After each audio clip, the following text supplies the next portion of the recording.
মাধ্যমিকের ফল প্রকাশ হয়েছে। কেউ কেউ ভীষণ আনন্দে আছো, কেউ কেউ গভীর হতাশাতে আছো। বিভিন্ন মনোভাবের সংমিশ্রণ। কেউ কেউ ভাবছো জীবনটাকে এখনই শেষ করে ফেলি, তাই না? এই ভাবনা চিন্তা আসছে। কেউ কেউ বা নিজেকে কিছুদিনের জন্য ঘরবন্দি করে দেবে, যে আর ভালো লাগছে না। কেউ কেউ এই মুহূর্তে ভাবছো ও আমার থেকে কম পড়ে অনেক বেশি নাম্বার পেয়ে গেল, ও তো আমার পাশেই বসেছিল, আমার দেখেই তো কিছুটা লিখলো, তারপরেও এই সাবজেক্টে ও এত ভালো নাম্বার পেলো কেন?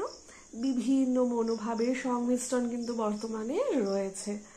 এবার বলি, অনেকেই না ভাবছো যে মৃত্যুকে আলিঙ্গন করি, ভাবছো তো? এক্ষেত্রে বলি, শিক্ষার কি কাজ গো? আমাদের যে শিক্ষা ব্যবস্থা, তার কি কাজ? তার কাজ হলো তোমার যে জায়গাটা উইক সেটাকে চিহ্নিত করে দেওয়া, আর যে জায়গাটা তোমার শক্তিশালী সেটাকে চিহ্নিত করে দেওয়া। এই পরীক্ষা তোমাকে যথার্থভাবে মূল্যায়ন করতে পারবে না। কোনো পরীক্ষাই তোমাকে যথার্থভাবে মূল্যায়ন করতে পারবে না। বিশ্বে এমন কোনো পরীক্ষার এখনো অবধি জন্ম হয়নি যে সঠিকভাবে তোমাকে মূল্যায়ন করতে পারে। তার জন্য বলি যে যারা যারা নিজের মনের মতো নাম্বার পাওনি, মার্কস পাওনি, তারা এটা ভাবো যে আমি কেন পেলাম না। এই কেনটাতে ফোকাস করো, আর কারোর দৃঢ় বিশ্বাস যে আমি জানি আমি এটাতে এই নাম্বারটা পাবো, এই মার্কসটা আমি পাবো, আমি কেন পেলাম না। সেই মুহূর্তে তোমরা এটা ভেবে ভেবে হতাশায় ডুবে যেও না। এখান থেকেও আরেকটা বিষয় তোমাদেরকে বলি, বহু ক্ষেত্রে হয়ে থাকে আমরা জানি আমরা এটা পাবোই, কিন্তু আমরা পেয়ে উঠি না। তখন মাথায় রাখতে হবে যিনি টিচার তিনি অনেক সময় কিন্তু ভালো মতো ভাবে মূল্যায়ন করে উঠতে পারেন না। তার বিভিন্ন কারণ থাকে, কারণ তিনিও তো মানুষ। এক্ষেত্রেও কিন্তু আরেকটা শিক্ষা কি বলতো, সেই শিক্ষাটা হলো তুমি যখন কোনো কাজে পেশাতে যুক্ত হবে, যে পেশার ওপরে বহু মানুষ নির্ভর করে রয়েছে, সেই পেশাকে কোনোভাবে সেই পেশাকে মানে পেশাতে নিজের অনেক বেশি দেবে। 100%ও কম, 500%, 1000% দেবে, যে না আমার জন্য যাতে কারোর ক্ষতি না হয়। এখান থেকে কিন্তু এটাও শিক্ষা, কারণ আমরা দেখেছি গতানুগতিকভাবে বা বহু দিন ধরে এটা চলে আসছে যে বহু শিক্ষার্থীরা তারা সত্যিকারেরই ভালো নাম্বার পেতে পারে পরীক্ষাতে, কিন্তু তারা পায়নি। না পাওয়ার অনেকগুলো কারণ আমরা এটা জানি, সেটা আমরা প্রকাশ্যে বলি বা না বলি, কিছুটাও কিন্তু টিচার রিলেটেড কিছু সমস্যা রয়েছে। গেল এটা। এবার বলি, জীবনকে কিন্তু শেষ করার কথা ভেবো না। ওই যে বললাম, কোনো পরীক্ষার আজ পর্যন্ত জন্ম হয়নি যে তোমাকে সঠিকভাবে মূল্যায়ন করবে। তোমার স্ট্রেংথ কোন এরিয়াতে সেটাকে দেখো, উইকনেস কোথায় সেটাকে দেখো। একটা শিক্ষা ব্যবস্থার কাজ হচ্ছে তোমার শক্তির বহিঃপ্রকাশ ঘটানো। তোমার যে জায়গাগুলো দুর্বলতাকে দূর করিয়ে দিয়ে শক্তির বহিঃপ্রকাশকে সামনে আনা, শক্তিকে সকলের সামনে উপস্থিত করা, সেটা তোমার কাজ, তুমি সেটা করবে। আর বলতেই পারো যে ভালো স্কুলে তো আমি চান্স পাবো না এই নাম্বার নিয়ে, ভালো স্ট্রিম আমি পাবো না, হতেই পারে বিভিন্ন কারণ থাকে। এবার বলি, হয়তো তোমাকে স্কুল চান্স দেবে না, কিন্তু সোর্স অফ নলেজ যেটা, যে বইটা পড়লে তোমার নলেজ বাড়বে, সেই বইটা কিন্তু কখনো বলবে না যে তুমি মাধ্যমিকে কম নাম্বার পেয়েছো বলে আমাকে পড়তে পারবে না। বইয়ের দোকান বলবে না, বইয়ের দোকানে বই কিনতে গেলে তোমাকে মাধ্যমিকের সার্টিফিকেট রেজাল্টটাকে শো করতে হবে না, যে দেখুন দাদা আমি এই নাম্বার পেয়েছি, আমি এই বইটা পড়ার কি উপযুক্ত, সেটা হবে না।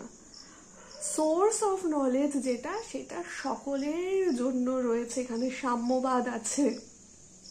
তোমরা নিজেদের নলেজকে অনেক বেশি উন্নত পর্যায়ে নিয়ে যেতে পারো, নিজের ইচ্ছা অনুযায়ী নলেজকে নিতে পারো। হ্যাঁ, কিছু তো আমাদের কিছু তো কি বলবো ক্রাইটেরিয়া আছে, কিছু তো নিয়ম নীতি আছে, সেটা তো আমাদের মেনে চলতেই হয়।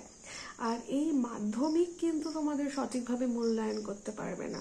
মাধ্যমিক তোমাকে হিন্টস দিতে পারে যে তুমি এইভাবে পড়ো, ভবিষ্যতে এইভাবে তুমি উন্নতি করতে পারবে, তুমি এইভাবে পড়ো না, তুমি এই এই দিকগুলোকে ফলো করো, এগুলো কিন্তু মাধ্যমিক বলতে পারে।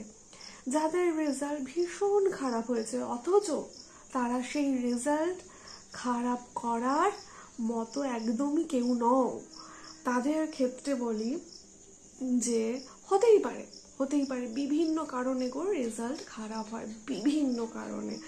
মানে সেটা তোমরা আস্তে আস্তে যখন বড় হবে তখন বুঝতে পারবে কত কারণ আছে আমাদের এই এডুকেশন সিস্টেমের মধ্যে। তাদেরকে বলি হয়তো এই রেজাল্ট খারাপটা তোমার মধ্যে এমন এক অন্তর্দৃষ্টির জাগরণ ঘটালো, তারপরে তুমি এমন কিছু হয়ে একটা বেরোলে যেটা কেউ ভাবতেই পারেনি।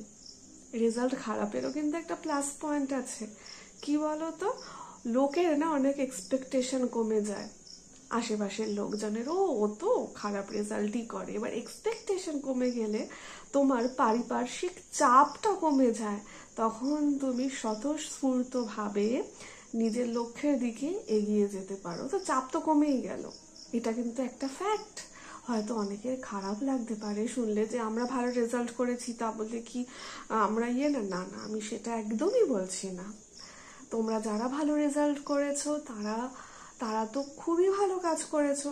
যাদের রেজাল্ট নিজেদের মনের মতো হয়নি, যারা পড়াশোনা করার পরেও নিজেদের মনের মতো রেজাল্টকে নিজেদের প্রাপ্তিতে আনতে পারোনি, তাদের উদ্দেশ্যে আমি এটা বললাম, এটা তার ভালো দিক যে অনেক চাপ কমে যাবে, নিজেরা নিজেদের মতো এগিয়ে যেতে পারবে। আর এই খারাপটাকে, খারাপ মানে কি, খারাপের বিপরীত ভালো, ভালো করে দেখিয়ে দেওয়ার একটি মনোবলকে সৃষ্টি করো।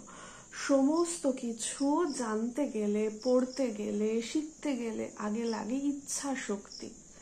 আর নিজেকে কারোর সাথে দয়া করে তুলনা করো না, অমুকে তো আমার থেকে কম পড়লো, ভালো পেয়ে গেল, অমুকে এই স্ট্রিমটা পাওয়ার উপযুক্তই নয়, পেয়ে গেল।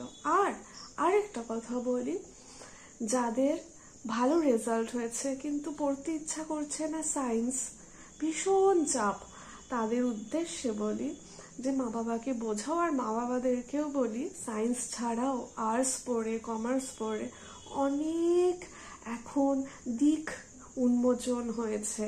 দয়া করে ছেলে মেয়েদের চাপ দেবেন না, ভীষণ চাপ হয়ে যায়। কারণ বর্তমান পরিস্থিতি ভীষণ চাপের পরিস্থিতি।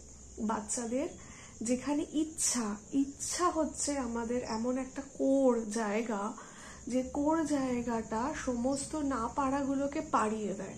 এবার বাচ্চাটির যদি ইচ্ছা থাকে যে আমি এই স্ট্রিমটাতে যাব, সেটা যে কোনো সায়েন্সের স্ট্রিম হোক, আর্টসের স্ট্রিম হোক, তাকে যদি আপনি বারবার বলেন তুই পারবি না, এটাতে গেলে এটাতে অনেক পড়া, আপনার মতো করে আপনি বোঝাচ্ছেন কারণ আপনার ইচ্ছা ও এই জায়গাটাতে যাক, তো না, ওর যেটাতে ইচ্ছা সেটাতে ওকে যেতে দিন।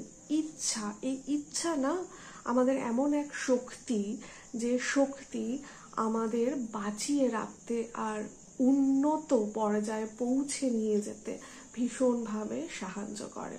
সকলে খুব ভালো থেকো। আর ওই যে আমি বললাম এক্ষুনি নিজেকে শেষ করে দিয়ে এটা প্লিজ করো না, মাধ্যমিক কিচ্ছু না।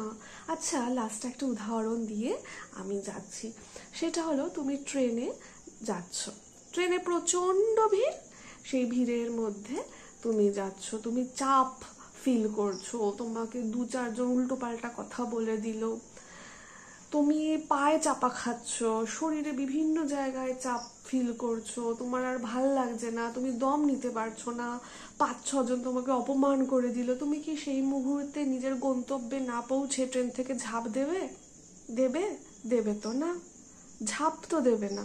তুমি ঠিক তোমার স্টেশনে পৌঁছবে, আর যদি কোনো কারণে ভিড়ের চাপে আগের স্টেশনে তোমাকে ঠেলাঠেলিতে নামিয়ে দেওয়া হলো, তুমি কি ওখানে নেমে গিয়ে বসে থাকবে যে এখন আমি বাড়ি ফিরে যাই? সেটাও তো করবে না। তোমার ঠিক যে স্টেশনে যাওয়ার, তুমি ঠিক ওই স্টেশনটাতেই যাবে, কোনো ট্রেন ধরে বা অন্য কোনো ট্রান্সপোর্ট ব্যবহার করে, তাই তো? তুমি ট্রেন থেকে ঝাঁপও দেবে না, বা তুমি বাড়িতেও চলে আসবে না, তুমি তোমার লক্ষ্যে ঠিক যাবে। তো সেটাই করো। মৃত্যু তো ইজি। অনেক ছেলে মেয়েদের এখন মানসিক পর্যায়টা এরকম থাকবে, মৃত্যু তাদের খুব টানছে, বা তারাও মৃত্যুকে খুব কাছ থেকে দেখছে। এটা প্লিজ করো না বাবা। তোমরা তো ফিউচার ইন্ডিয়া, ভবিষ্যতের ভারতবর্ষ।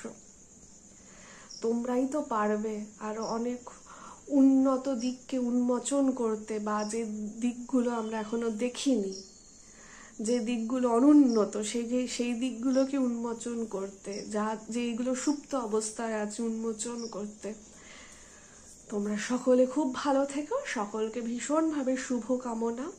এইভাবেই এগিয়ে যেও, আর ভীষণভাবে নিজেকে নিয়ে গর্বিত থাকো যে আমি পারি, আমি জানি। অহংবোধকে আশ্রয় দিও না, গর্বকে আশ্রয় দিও, অহংবোধকে দিও না। আর বলো যে আমি পারি, আমি পারবো, হ্যাঁ আমি পারবো, আমি পারি, এটা নিজেকে বলো। দেখবে নিজের মধ্যেই অনেক পরিবর্তন হয়ে গেছে। ভালো থেকো।